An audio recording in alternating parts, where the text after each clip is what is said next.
আপনারা সবাই কেমন আছেন? আজকে আলোচনার বিষয় হচ্ছে ফসল লাগালে কারোর ধানের ফলন কম হয়, কারোর বেশি হয়। এ বিষয়ে আজকে আলোচনা করবো আপনাদের সাথে।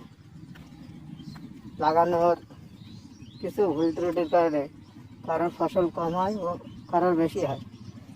এ বিষয়ে প্রথম থেকে আপনাদের সাথে সব কিছু শেয়ার করব। ধান রোপণের জন্য প্রথম ধাপ হচ্ছে প্রথমে জমিতে সেচ দেওয়া।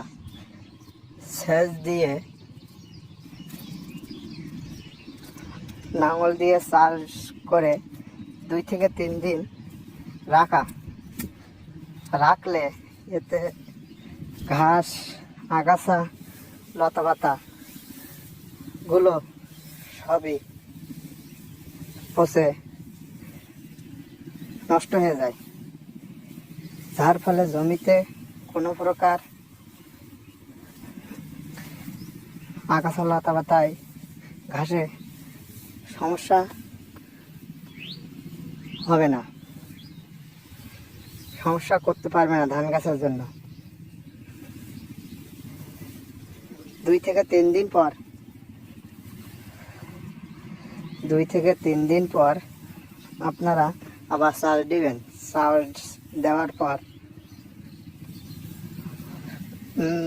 কাটা 500 গ্রাম ইউরিয়া, 500 গ্রাম ফসফেট, 500 গ্রাম ড্যাপ জমিতে ছিটিয়ে দিবেন। দেওয়ার পর ধান রোপণ করবেন। ধান রোপণ করতে হবে হাতে 3টা মাত্র গোছ দিয়ে। মনে রাখবেন, বেশি ঘন দিলে ধান ভালো হবে না। দেওয়ার পর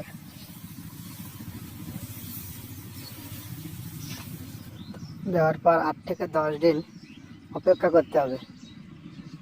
অপেক্ষা করার পর আবার 8 থেকে 10 দিনের মাথায় জমিতে আবার সার প্রয়োগ করতে হবে। দ্বিতীয় চাপান 500 গ্রাম ইউরিয়া, 500 গ্রাম ফসফেট, 10টা, 500 গ্রাম ড্যাপ সব কিছু দিতে হবে। দিয়ে জমিটা কিছুদিন 7 থেকে 10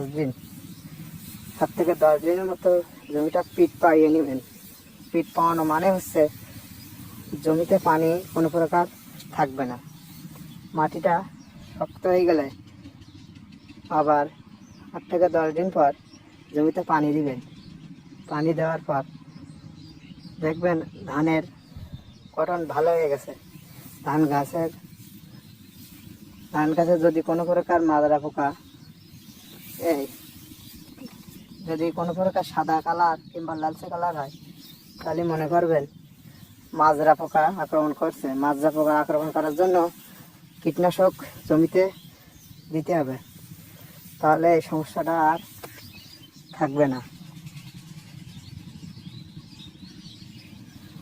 এই অনুপাতে আপনি ধান রোপণ করলে আশা করি ধানের ফলন ভালো হবে। যদি আমার এই ভিডিওটা ভালো লেগে থাকে তাহলে like, comment, share and subscribe করুন আমার চ্যানেলটি। আরও নতুন নতুন খবরাখবর পেতে বেল আইকনের পাশে ঘন্টা বাজম আছে, ওটা ক্লিক করে দিন।